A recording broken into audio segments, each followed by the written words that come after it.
పవన్ కళ్యాణ్ గారు ఆయన ఏరి కోరి ఆంధ్రప్రదేశ్ కి రిప్యుటేషన్ మీద కేరళ ఐఏఎస్ క్యాడర్ గా ఉన్నటువంటి ఐఏఎస్ కృష్ణతేజ గారిని అటు పవన్ కళ్యాణ్ గారు ఆయన తీసుకొచ్చి అంటే ఒక అద్భుతమైనటువంటి పరిపాలన అందించాలి, ఆంధ్రప్రదేశ్ అభివృద్ధి పదంలో దూసుకు వెళ్ళాలి, అంతేకాకుండా పల్లెలు ముఖ్యంగా అక్కడ గ్రామీణ ప్రాంతాలు అన్ని కూడా బాగుండాలి, అక్కడ ఉంటేనే అది బాగుంటేనే దేశానికి రాష్ట్రానికి మంచి జరుగుతుందని పవన్ కళ్యాణ్ గారు మొదటి నుంచి ఆలోచించుకునే వ్యక్తి. అదే తరహాలో ఆయన లాంటి ఆలోచనలోనే ఒక నిజాయితీ గల ఆఫీసర్ ఎవరైనా ఉంటారో అని ఎతికినప్పుడు కృష్ణతేజ గారు కనిపించారు. అలాంటి వ్యక్తిని ఆయన సెంట్రల్ గవర్నమెంట్ చొరవతో ఆయన అడిగి సెంట్రల్ గవర్నమెంట్ ని మోదీ గారిని అందరినీ అడిగి రిప్యుటేషన్ మీద ఆంధ్రప్రదేశ్ తెచ్చుకుని ఆయన శాఖల్లోనే ఆయనకు ఒక కీలకమైనటువంటి బాధ్యతలు అప్పగించారు. నిన్న కూడా మనం ఒక వీడియోలో మాట్లాడడం, పవన్ కళ్యాణ్ గారు కృష్ణతేజ గారు మొట్టమొదటిసారి ఇద్దరు కలిసి పిఠాపురం వెళ్ళబోతున్నారు, పవన్ కళ్యాణ్ గారు అనేక కార్యక్రమాలకు ఈ రోజు శ్రీకారం చుట్టబోతున్నారు అని ఈ రోజు కృష్ణతేజ గారిని పంపించినట్టుగా తెలుస్తుంది. ముఖ్యంగా పవన్ కళ్యాణ్ గారు కొన్ని వేరే కారణాల వల్ల ఆయన వెనకపోయినా ఆయన చాలా అభిమానించే ఒక sincere officer IAS officer Krishna Teja గారిని అక్కడికి పంపించి ఆయన అనేక గ్రామాలు విజిట్ చేస్తున్నారు. అక్కడ రైతుల సమస్యలు అనేక సమస్యలు తెలుసుకోవడంతో పాటు పరిష్కారాల దశగా ఆయన ఈ రోజు రేపు కూడా అక్కడే ఉండి చాలా గ్రామాలు పర్యటిస్తారని కూడా తెలుస్తుంది. ఒకసారి ఆయన ఏం మాట్లాడుతున్నారు అనేది కూడా ఒకసారి విందాం. రైతులకి సో ఆ డౌట్ ఉన్నప్పుడు అలా జరుగుతుంది. ఇప్పుడు 10 మంది ఆల్రెడీ దాని వల్ల మంచి లబ్ధిపొందిన వాళ్ళు ఉన్నారు కాబట్టి ఆ రైతుల దగ్గరికి వచ్చి చూసుకున్న రైతులు డైరెక్ట్ గా మాట్లాడుకున్న తర్వాత రైతు కన్విన్స్ అయిన తర్వాత మొత్తం ఏరియాకి ఫస్ట్ ఇయర్ లో మిస్ అయిన వాళ్ళని మనం ఎలా చేయాలని మన గ్రూప్ ప్రకారం ఎలా చేయాలని అంటే రైతుల్ని కూడా వాళ్ళ సమస్యలను ఏం చేయాలి, ఎలా చేయాలి అనేది కూడా వాళ్ళని అడిగి మరీ తెలుసుకుంటున్నటువంటి మన ఆఫీసర్లను చాలా అరుదుగా చూస్తూ ఉంటాం. ఏదో వెళ్దాం, విజిట్ చేసేసి వచ్చేస్తాం, మనం ఏం చేయాలో మనకు తెలుసులే అన్నట్టుగా ఉంటారు. కానీ గ్రౌండ్ లెవెల్లో పనిచేసేటువంటి వ్యక్తుల్ని పవన్ కళ్యాణ్ గారు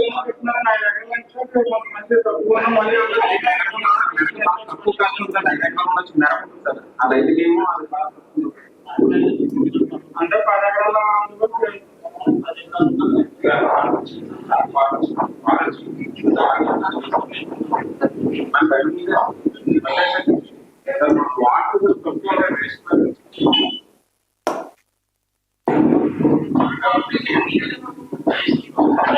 ఒకళ్ళుంటే ఒకళ్ళు సెల్ఫీలు తీసుకుంటున్నారు ఆయనతో.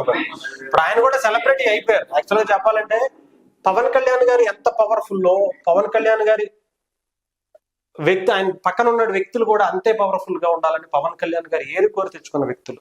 ఇప్పుడు ఐఏఎస్ కృష్ణతేజ గారు కూడా చాలా ఉన్నతమైనటువంటి విలువలు కలిగిన వ్యక్తి. ఆయన్ని పవన్ కళ్యాణ్ గారు లాంటి వ్యక్తి ఏరుకోరి తెచ్చుకున్నారంటేనే మనం అసలు ఆలోచించాల్సిన అవసరం లేదు.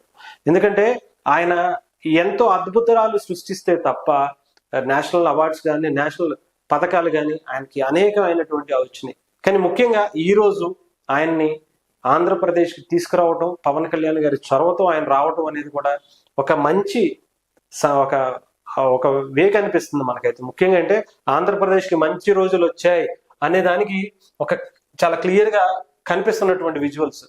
కొంతమంది మంచి వ్యక్తులు ఉంటే అంటే పాజిటివ్నెస్ అంతా పాజిటివ్ గా కనిపిస్తే, పాజిటివ్ గా వినిపిస్తే, పాజిటివ్ గా ఉంటే మనకు అంతా బాగుంటుంది.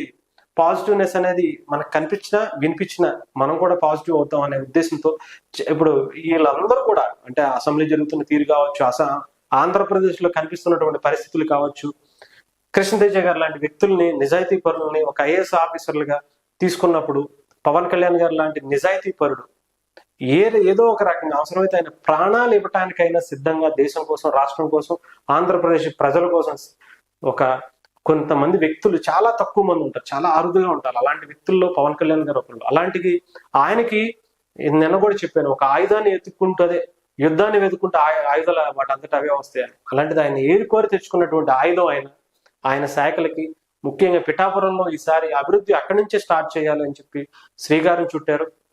అందుకే ఆయన మొదటి పర్యటన, కృష్ణతేజ గారి మొదటి పర్యటనే పిఠాపురంలోనే చేపించాలని ఆయన నిర్ణయం తీసుకోవటం, అక్కడే అనేక గ్రామాలు పర్యటించడం, సమస్యలు తెలుసుకోవటం, దానికి ఎలాంటి పరిష్కారాలు చూపిస్తే బాగుంటుంది. ఎందుకంటే కృష్ణతేజ గారికి ఒక అద్భుతమైనటువంటి విజనరీ ఉంది. ఆయన కేరళలో అనేకమైనటువంటి వరదల్ని కానీ స్థితిగతుల్ని కానీ అనేక ఇబ్బందులు వచ్చినప్పుడు కానీ వాటిలో ఆయన చూసి ఒక స్టడీ చేసి డెవలప్ చేస్తే ఎలా ఉంటుంది, ముఖ్యంగా పంచాయతీలకు సంబంధించి పంచాయతీల యొక్క బలం ఏంటి అనేది నిజంగా కృష్ణతేజ గారికి చాలా బలంగా తెలుసు. అందుకని ఆయన్ని ఏరుకోరి ఈసారి ఆయన్ని రెప్యుటేషన్ మీద తెచ్చుకోవటం, ఈసారి పిఠాపురంలోనే ఆయన అనేక కార్యక్రమాలకి కూడా శ్రీకారం చుడుతున్నట్టుగా తెలుస్తుంది. అలాగే చెత్త సేకరణకు సంబంధించి ఒక అద్భుతమైనటువంటి ఆలోచనతో పిఠాపురం నుంచే ఈసారి శ్రీకారం చుట్టే అవకాశం కనిపిస్తుంది. దానికోసం కూడా ఆయన అక్కడికి వచ్చి విజిట్ చేసి అనేక కార్యక్రమాలు ఎలా చేయాలి, ఎప్పుడు చేయాలి, ఏ రకంగా చేయాలి, దానికి ఉన్న పాసిబిలిటీస్ ఏంటి, ఎప్పుడు చేస్తే బాగుంటుంది, దానికి అక్కడ ఉన్నటువంటి స్థితిగతులు ఏంటి అనేది కూడా ఆయన దగ్గరుండి చూసుకుంటూ పరిశీలించి ఒక నిర్ణయానికి వచ్చి ఈ రోజు నుంచి చెప్పాలంటే ఈ రోజు రేపు ఆయన 2 రోజులు ఉంటారు, ఆ తర్వాత మళ్ళీ విజయవాడ వస్తారని తెలుస్తుంది.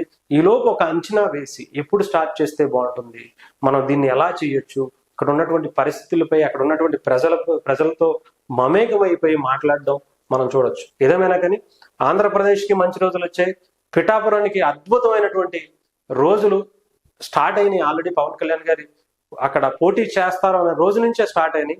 గెలుపుతో అయితే ఇంకా తారాస్థాయికి చేరినాయి. ఇంకా ఈసారి ఇంకా ఎక్కువగా చెప్పాలంటే ఇంకా ఈసారి కృష్ణతేజ గారు, పవన్ కళ్యాణ్ గారు డిప్యూటీ సీఎంగా ఉండటం పిఠాపురానికి ఒక మహర్దశ పడింది అనుకోవాలి.